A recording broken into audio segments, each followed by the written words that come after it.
بسم اللہ الرحمن الرحیم۔ رسول اللہ صلی اللہ علیہ وسلم کی 10 عادات مبارکہ۔ آپ صلی اللہ علیہ وسلم پوری حیات طیبہ بیمار نہ ہوئے۔ السلام علیکم ویورز، اس ویڈیو کو آخر تک ضرور دیکھیے۔ نمبر 1، صبح جلدی اٹھنا۔ رسول اللہ صلی اللہ علیہ وسلم بہت جلد صبح اٹھ جایا کرتے تھے، بلکہ ایسی کوئی روایت نہیں ملتی کہ آپ صلی اللہ علیہ وسلم کی تہجد بھی کبھی قضا ہوئی ہو۔ سورج نکلنے سے کچھ وقت قبل اور 1 گھنٹہ بعد تک کا وقت آکسیجن سے بھرپور وقت ہوتا ہے۔ آج سائنسی تحقیق کی بنیاد پر بھی صحت کے اعتبار سے 24 گھنٹوں میں یہ بہترین وقت ہوتا ہے کہ جس میں آپ کو زیادہ سے زیادہ آکسیجن لینے کا موقع ملتا ہے، جو کہ آپ کی صحت مند زندگی کے لیے ایک بہترین مفید عمل ہے۔ نمبر 2، آنکھوں کا مساج۔ صبح نیند سے اٹھنے کے بعد رسول اللہ صلی اللہ علیہ وسلم آنکھوں کا مساج فرمایا کرتے تھے۔ باڈی کا پورا نظام 11 سسٹم پر مشتمل ہوتا ہے۔ نیند سے اٹھنے کے بعد یہ سسٹم بحال ہونے میں 11 سے 12 منٹ لیتا ہے۔ اگر آپ آنکھوں کا مساج کرتے ہیں تو یہ سسٹم 10 سے 15 سیکنڈ میں بحال ہو جاتا ہے۔ نمبر 3، بستر پر کچھ دیر بیٹھے رہنا۔ رسول اللہ صلی اللہ علیہ وسلم بستر سے اٹھ کر کچھ دیر بیٹھے رہتے تھے، اور معمول تھا کہ 3 دفعہ سورۃ اخلاص پڑھتے تھے کہ جس کو پڑھنے میں تقریباً 1 منٹ صرف ہوتا ہے۔ آج میڈیکل سائنس بتاتی ہے کہ ہمارے دماغ میں ایک کیپلری ہے جس کے ایک حصے سے دوسرے حصے کے لیے بلڈ کے لیے ایک پل بنتا ہے۔ اس طرح کے پل کے ذریعے سے ہی ہمارے پورے دماغ کو بلڈ کی سپلائی بحال ہوتی ہے، کہ جہاں سے ہمارے تمام تر اعصاب یعنی پورے جسم کو کنٹرول ہوتا ہے۔ اگر کوئی شخص صبح بیدار ہونے پر اچانک اٹھ کر چل دے جبکہ ابھی برین میں بلڈ کی سپلائی بحال نہیں ہوئی، تو اس شخص کو یہاں برین ہیمریج ہو سکتا ہے، یا وہ برین کے کئی دوسرے پیچیدہ مسائل کا شکار ہو سکتا ہے، کہ جس میں اچانک جسم کے کئی حصوں کا مفلوج ہونا فالج بھی شامل ہے۔ جبکہ اگر وہ صرف 1 منٹ بیٹھا رہے کہ اس کے دماغ میں بلڈ کی سپلائی بحال ہو سکے تو بہت سے پیچیدہ مسائل سے بچ سکتا ہے۔ یہ باقاعدہ ایک سائنس ہے، اور اس ایک حدیث مبارکہ کے پیچھے بہت سے پروفیسر ڈاکٹرز کی ریسرچ شامل ہے، کہ جس میں غیر مسلم ریسرچرز نے بھی اتفاق کیا ہے کہ ہمیں محمد صلی اللہ علیہ وسلم کی اس سنت کے مطابق صبح اٹھنے کے بعد بیڈ پر کچھ دیر بیٹھے رہنا چاہیے۔ اس کا فائدہ یہ ہے کہ دماغ پوری طرح سے ایکٹیو ہو کر ہمارے جسم کی بھرپور رہنمائی کے قابل ہو جاتا ہے۔ اس سنت مبارکہ پر جہاں بہت بڑا اجر و ثواب ہے، وہاں صحت کا بہت بڑا راز بھی ہے۔ نمبر 4، کیلولا کرنا۔ آپ صلی اللہ علیہ وسلم کی عادات مبارکہ تھی کہ دوپہر کے کھانے کے بعد 1 گھڑی کے لیے 20 سے 25 منٹ آپ صلی اللہ علیہ وسلم لیٹ جایا کرتے تھے۔ اس کا فائدہ یہ ہے کہ تقریباً 68% افراد میں جب وہ لنچ کرتے ہیں تو ان کا معدہ تھوڑی مقدار میں الکوہل پیدا کرتا ہے۔ ایسے میں اگر انسان چل پھر رہا ہو تو وہ چکرا کر گر سکتا ہے، یا اس پر خمار کی سی کیفیت طاری ہو سکتی ہے۔ یہی سبب ہے کہ آپ ہمیشہ دوپہر کے کھانے کے بعد اپنے آپ کو تھوڑا بوجھل سا محسوس کرتے ہیں۔ اگر ہم کچھ دیر لیٹ جائیں تو الکوہل سے پیدا ہونے والے خمار کا ذہن پر زیادہ دباؤ نہیں آئے گا، اور وہ باڈی فنکشنز کے لیے زیادہ فعال رہے گا، اور ہم کسی بھی طرح کے حادثے سے بچ سکیں گے۔ اس کے علاوہ بھی اس سنت مبارکہ پر عمل نہ کرنے کی صورت میں بہت سے صحت کے مسائل کا خدشہ رہتا ہے، چونکہ یہ بات آج تحقیقات سے ثابت شدہ ہے۔ اس لیے دنیا بھر کے ممالک میں بیشتر 1 سے 2 یا 3 بجے تک دوپہر کا وقفہ کیا جاتا ہے، تاکہ لوگ لنچ کے بعد کچھ کیلولا کر سکیں۔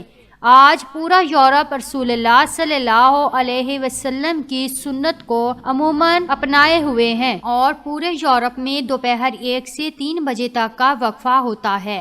انہوں نے سنت رسول صلی اللہ علیہ وسلم پر ریسرچ کی، اپنایا، اور ہم سے کہیں بہتر صحت کا معیار رکھتے ہیں۔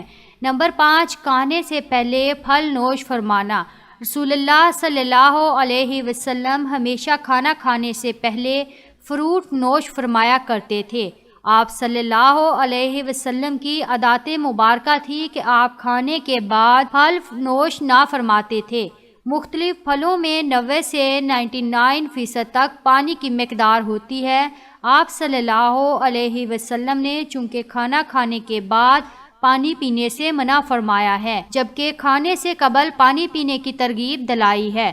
اس لیے مختلف پھل بھی چونکہ پانی کی بہت زیادہ مقدار رکھتے ہیں، اس لیے ان کو کھانے سے پہلے کھانے سے جسم اور خاص طور پر معدہ اور آنتوں کو توانائی ملتی ہے، کیونکہ کھانے کو ہضم کرنے میں معدہ اور آنتوں کا بہت اہم کردار ادا ہوتا ہے، اور یہ عمل ان کی کارکردگی بڑھانے میں ان کے لیے مددگار ثابت ہوتا ہے۔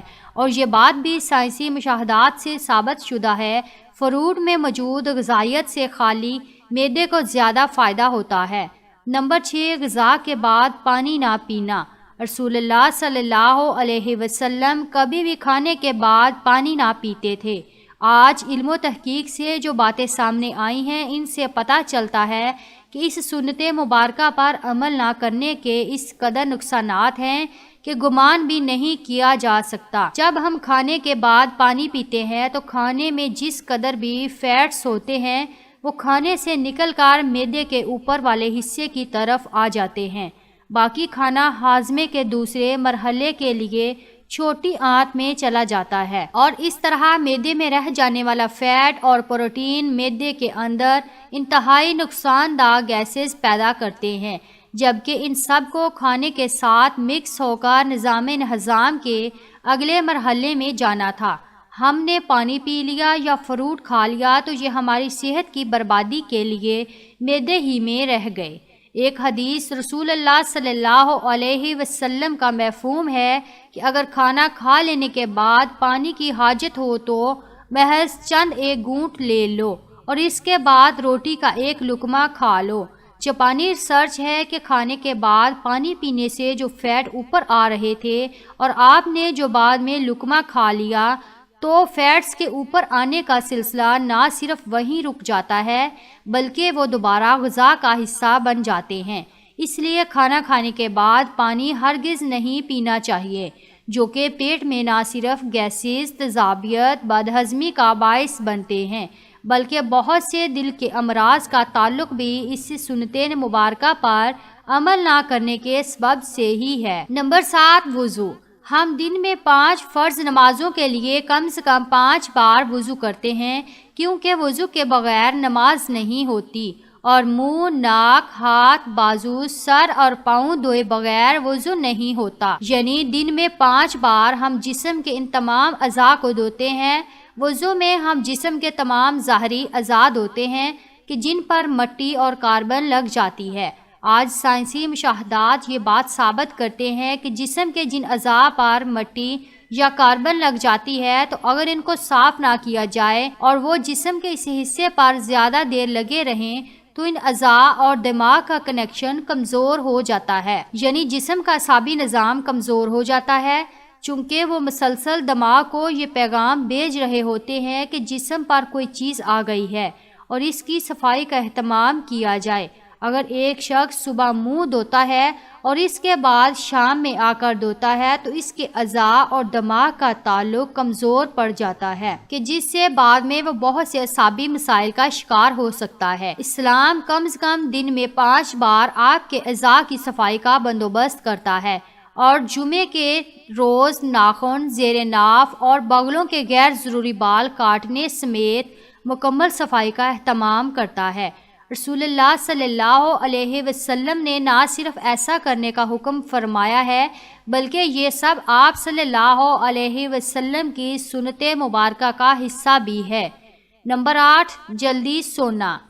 رسول اللہ صلی اللہ علیہ وسلم کی ایک اور عادت مبارکہ یہ بھی تھی کہ آپ صلی اللہ علیہ وسلم جلد سو جایا کرتے تھے۔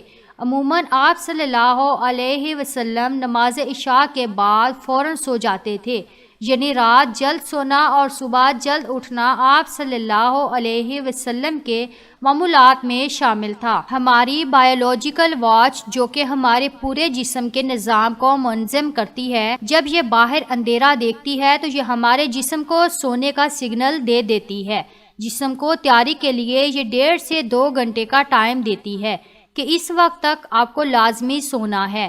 نوٹ کیجئے کہ نماز مغرب اور نماز عشاء میں بھی تقریباً اتنا ہی دورانیہ ہوتا ہے۔ اس کا فائدہ یہ ہوتا ہے کہ آپ کے جسم کے اندر بایولوجیکل واچ کے تحت ایک ڈاکٹر جاگ جاتا ہے جو آپ کے پورے جسم کی مینٹیننس کرتا ہے۔ اگر کہیں زخم آ گیا ہے وہ اس کو ریپیئر کرے گا، اگر جگر یا کسی اور اعضاء میں کچھ مشکل ہے وہ اس پر کام کرے گا، بلکہ سونے کے بعد سب سے پہلے جگر پر ہی کام ہوتا ہے۔ اور جو جگر کے مریض ہیں ان کے لیے یہ رائے بھی ہے جہاں وہ اپنا علاج کر رہے ہیں وہ اپنی جگہ لیکن اپنی نیند کے نظام کو بہتر کر کے اپنے جسم کے ڈاکٹر کو علاج کا موقع دیجیے اور پھر اس کے ثمرات دیکھیے۔ رات 10 بجے سے 12 بجے تک جگر اور اس کے ارد گرد کے اعضاء کی مینٹیننس ہوتی ہے اور اس کے بعد درجہ بدرجہ پورے جسم کی مینٹیننس ہوتی ہے، اور یہ عمل روزانہ کی بنیاد پر ہوتا ہے۔ اللہ رب العزت نے آپ کے جسم میں ایک آٹومیٹک نظام رکھا ہے، اور یہ نظام تب کام کرتا ہے کہ جب آپ جلدی سونے کی عادت اپناتے ہیں۔ عہد جہالت میں عربوں میں ایک رواج تھا کہ رات کے کھانے کے بعد ان کے ہاں شعر و شاعری اور دیو ملائی کہانیوں کی محفلیں ہوتی تھی جو رات گئے 2 بجے تک چلتی رہتی تھی، اور اس ماحول میں رسول صلی اللہ علیہ وسلم کا رات جلدی سونا بھی ان کے نزدیک ایک قابل اعتراض عمل تھا۔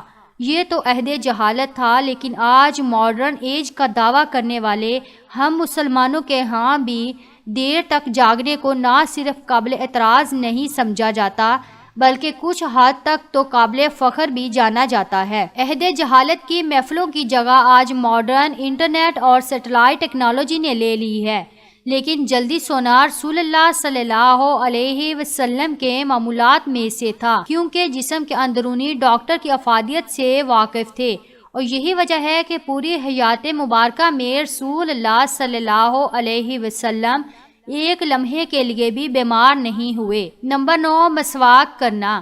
رسول اللہ صلی اللہ علیہ وسلم مسواک کو بہت پسند فرماتے تھے، اور خصوصاً دن میں 5 دفعہ ہر نماز میں وضو کے ساتھ تو ضرور اس کا اہتمام کیا جاتا تھا۔ اس کے علاوہ بھی جب گھر تشریف لاتے کسی محفل میں حاضری سے پہلے غرض موقع با موقع مسواک کا اہتمام کرتے اور مسواک کو بہت محبوب رکھتے تھے۔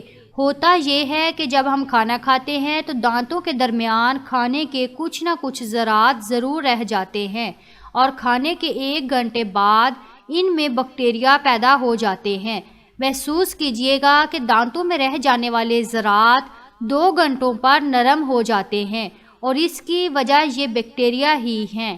اس لیے ہمیں کہا گیا کہ کھانے سے پہلے بعد، سونے سے پہلے بعد مسواک کا اہتمام کیا جائے، ورنہ یہ آپ کے ہارٹ اٹیک کا بھی سبب بن سکتی ہے۔